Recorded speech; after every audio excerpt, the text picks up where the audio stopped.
चांदबाली घंटेश्वर में आईन श्रृंखला विपर्यस्त दिगरे राष्ट्रीय दलित आदिवासी महासंघर 7 दफा दाबी नहीं बांसडा थाना सम्मुख में शताधिक पुरुष और महिला प्रतिवाद और धारणा। भद्रक जिला बांसडा थाना अंचल में आईन श्रृंखला परिस्थिति दिनकू दिन विपर्यस्त हो पड़ुवा अभियोग करी दलित महासंघर कर्मी माने न्याय दाबी थाना सम्मुख में धारणा और प्रतिवाद करिसेंति। शताधिक महिला और पुरुष माने बांसडा बजार बाहरी बांसडा थाना सम्मुख में प्रतिवाद करिसेंति।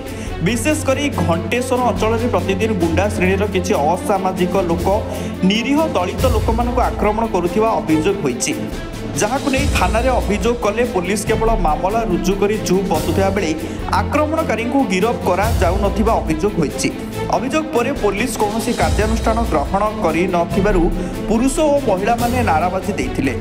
एही अभियोग रे दलित आदिवासी महासंघर कर्मी माने पुलिस रो निष्क्रियता विरोध रे थाना आगरे धारणा सहित प्रतिवाद करिसंती। बांसडा थाना अंचल रे डबल इंजिन सरकार रो गुंडा माने प्रत्येक दिन आतंक सृष्टि करछंती।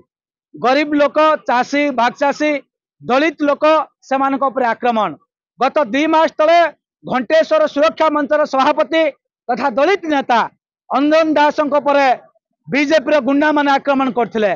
गत 3 दिन तले अंजन दासंकर बुध पितामाता तांको घर उपरे बांसडा पुलिस रो उपस्थिति रे जेभली भाव रे आक्रमण करागला से आतताई मान को से गुंडा मान को वर्तमान सुधा गिरफ्त करागला नहीं। ए धारणा रे हमर प्रमुख दाबी अंजन दासंक षडयंत्रकारी अंजन दासंक आक्रमणकारी को तुरंत गिरफ्त करा जाऊ।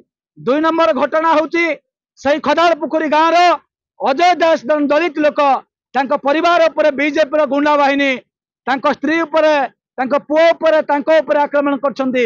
ए पर्यंत आमे एसपी को एडिशनल एसपी को आमे भेटिलु किंतु गिरफ हेले नाही।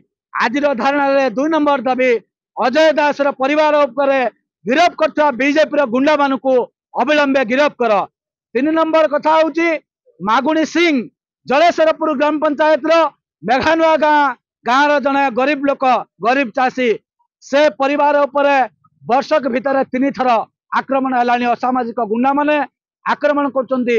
आज पर्यंत कौनसी आईनगत पदक्षेप तांको उपरे नियागला नाही।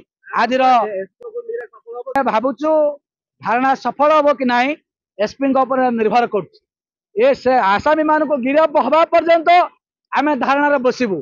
केवल एसपी नुहे आम चाहूँ डायरेक्टर जनरल ऑफ पुलिस से एठाकू आसतु। नुआ एसपी जे कार्य जॉइन कर नुआ एसपी एठाकू आसतु। एसडीपीओ एठिक आसतु।